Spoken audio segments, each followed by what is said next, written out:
Contre la réforme Vidal, des étudiants bloquent le bâtiment Stendhal sur le campus de Grenoble. L'Assemblée générale vote aussi l'occupation des bâtiments Simone Veil et de la gestion des cours. La transition énergétique, c'est aussi mieux se chauffer. Grenoble-Alpes Métropole renouvelle son partenariat avec la compagnie de chauffage et veut raccorder 500 bâtiments supplémentaires.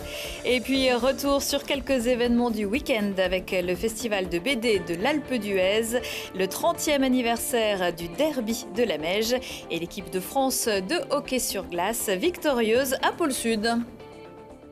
Bonsoir à tous, ravi de vous retrouver dans ce JT du lundi 9 avril 2018, toutes les heures à partir de 18h. L'essentiel de l'actualité du Grand Grenoble en moins de 10 minutes. Au bout de chaque rue, une montagne et au bout de Stendhal, un blocus. Le bâtiment de lettres de l'UGA est bloqué depuis ce lundi matin par des étudiants qui protestent contre la réforme Vidal qui modifie les conditions d'entrée dans le supérieur. Blocage confirmé en Assemblée générale en début d'après-midi. Il a également été décidé de bloquer les bâtiments Simone Veil après que l'alarme incendie ait été déclenchée. Et l'ADE, la gestion des cours, pas de nouvelle Assemblée générale et donc pas de déblocage prévu avant jeudi midi. La seule instance qui est légitime à décider des blocages du mouvement, c'est l'Assemblée générale et c'est la seule qui peut être un minimum représentatif parce qu'en face, on a quelques personnes qui nous disent, notamment sur Facebook, oui, on va débloquer Manu Militari, etc. C'est n'importe quoi. Mais on ne sait absolument pas si ces personnes sont majoritaires ou pas. On n'a aucun moyen de le savoir. Donc, on leur propose de venir en Assemblée générale, et il y en a eu plein tout à l'heure qui sont venus, et de voter contre le blocage. C'est ce qu'elles ont fait. Elles ont été minoritaires et c'est la démocratie. C'est possible qu'il y ait des personnes qui s'opposent à cette loi, mais il faut qu'ils sachent pourquoi. Et il ne faut pas qu'ils le fassent parce qu'il y a du monde et qu'il fait beau et qu'on va aller dehors pour manifester et qu'on va louper les cours. Il faut qu'il y ait des raisons pour ça. Et là, c'est ce dont on a peur, c'est que c'est en train de faire un mouvement, c'est de la manipulation de masse. Enfin, les personnes qui font ça se prétendent représentatives, mais elles ne le sont pas du tout. On estime que les étudiants ont tous le droit à la manifestation, ont tous le droit à l'expression, au droit de grève. Ça, c'est pas un souci, c'est un droit fondamental. Tout le monde doit l'avoir, mais il ne faut pas que ce droit devienne un droit à la violence. Il ne faut pas que ce soit un droit à empêcher les autres étudiants de travailler. Et là, ils sont en train de voter de plus en plus de blocages. De plus en plus de bâtiments vont être bloqués. On a peur qu'ils bloquent les partiels. On a peur qu'ils bloquent les bâtiments pour les périodes de révision. Qu'ensuite, on soit obligé de prendre des mesures pour faire venir les étudiants pendant l'été. Enfin, voilà, c'est tout ça qui est en train de se faire. Voilà, les blocages, aujourd'hui, on est pour les manifestations, il n'y a pas de souci. Mais blocage, non, c'est pas possible. Et dans un communiqué, les jeunes républicains et l'UNI, syndicat marqué à droite, ont dénoncé les occupations. Grenoble-Alpes Métropole fait monter la température lors du dernier conseil communautaire. Nerpic n'était pas le seul dossier au menu. Si la majorité des élus a voté à ce sujet le déclassement d'une rue et un protocole pour prévenir tout risque de déséquilibre commercial dans l'agglo, ils ont aussi renouvelé la délégation de services publics avec la compagnie de chauffage pour les 15 prochaines années. Objectif pour le deuxième réseau de France, 500 raccordements supplémentaires d'ici 2030 dans les 7 communes où il existe aujourd'hui. Tous les nouveaux bâtiments ou ceux remplaçant leur installation. Un logement raccordé au chauffage urbain émet environ 40 fois moins de particules qu'un appartement chauffé avec un foyer fermé. Nous avons le deuxième réseau de chaleur de France existant, qui fonctionne avec ses centrales que les métropolitains connaissent bien, mais également la combustion des déchets. Et là, il est proposé en fait finalement de se projeter dans l'avenir sur les 15 prochaines années avec un opérateur qui gérera ce que l'on appelle la compagnie de chauffage, tout simplement. On se projette vers une métropole qui est de la transition énergétique, une métropole plus vertueuse, où le chauffage urbain a une place très importante puisque nous allons vers le classement de ce réseau. C'est-à-dire que nous considérons que là, à certains endroits où se construiront demain des logements, ils seront raccordés au chauffage urbain. Alors, le réseau de chaleur urbain, donc il y a 170 km de réseau sur 7 communes, donc c'est les communes là où c'est le plus plat de la métropole, et donc qui avait été créé historiquement notamment pour brûler le charbon de la mûre. Donc maintenant, on passe sur des énergies renouvelables et c'est vraiment tout l'intérêt du réseau de développer les énergies renouvelables, ce qui est notre objectif dans le cadre du schéma directeur de l'énergie. Et on est à peu près en équivalent logement de 90 000 logements. Le réseau dispose de 5 chaufferies. En 2020, la chaufferie Fuel de la presqu'île de Grenoble laissera la place à Biomax, une chaudière 100% bois. Ce week-end, la BD était en fête un peu partout en France grâce aux 48 heures de la BD, des animations et des bandes dessinées à 2 € pour les amateurs de bulles et pour tous ceux qui se trouvaient à l'Alpe d'Huez, un festival organisé comme chaque année par les éditions Glénat. Charlotte Faulkner avec les images de nos amis et confrères de l'Alpe d'Huez TV. Cela fait déjà 13 ans que les amateurs de bande dessinée se retrouvent à l'Alpe d'Huez, un moment d'échange et de partage où chacun peut repartir avec une dédicace ou un dessin. Et le 9e art fait des adeptes chez les plus jeunes. Il y a beaucoup d'aventures dans le livre. Ouais.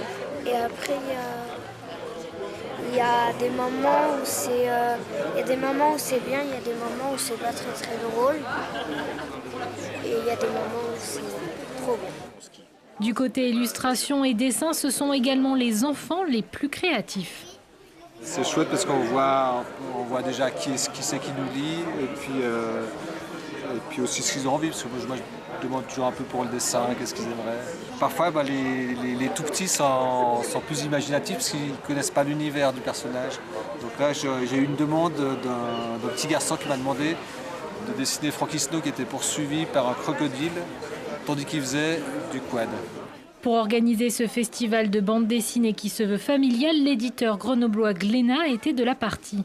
On invite des auteurs qui travaillent pour les enfants, pour les ados, pour les grands, pour les vieux, pour tout le monde. Donc ça permet que l'événement reste très familial avec les parents, les enfants, les petits-enfants. Et comme ça, tout le monde y trouve son compte, tout le monde a quelqu'un à rencontrer.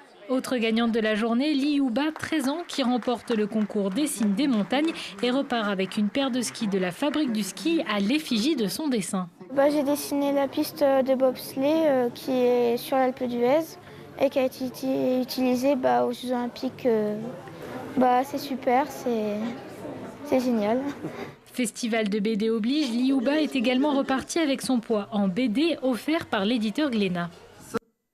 Elle est donc repartie avec 53 kilos de BD. Le couvent Sainte-Cécile, qui abrite les éditions Glénat à Grenoble, propose aussi des ateliers pendant les vacances scolaires pour découvrir Venise comme un illustrateur en voyage, en croisant les dessins d'artistes du XVIIIe siècle et d'auteurs contemporains de bande dessinée.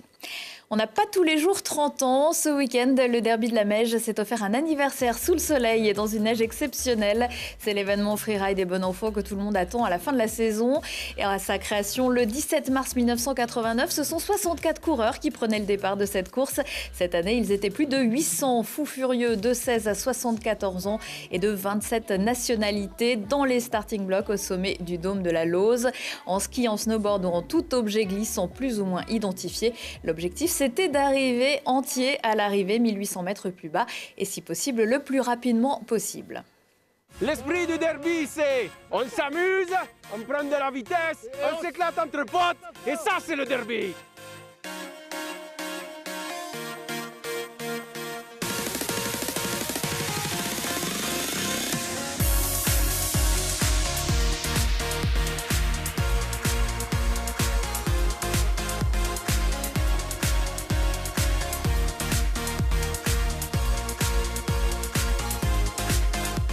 Ça fait mal aux jambes, hein. Ça fait mal aux jambes, on vient de se faire 2000 mètres de dénivelé, on est épuisé. Mais on va reprendre les forces et puis on va y retourner.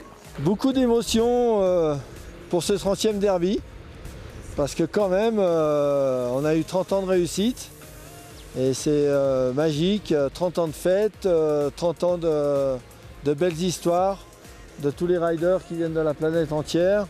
Joyeux anniversaire, derby de la Meige. Joyeux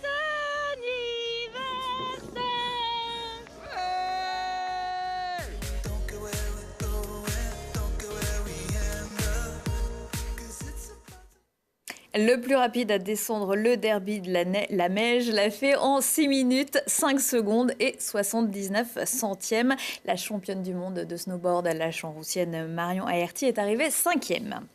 Pôle Sud a porté chance à l'équipe de France de hockey sur glace. Début mai, les Bleus disputeront le mondial au Danemark pour conclure leur premier stage de préparation à Grenoble. Les Français ont enchaîné 2 victoires contre justement les Danois. Vendredi, 4-2 et samedi, un blanchissage 4-0. Pour cette semaine, un seul brûleur de loup évoluait sur la glace des Bleus, le jeune Guillaume Leclerc. Mais bien d'autres joueurs étaient déjà passés par le club grenoblois. Ouais, ça fait surtout plaisir de bien commencer la préparation.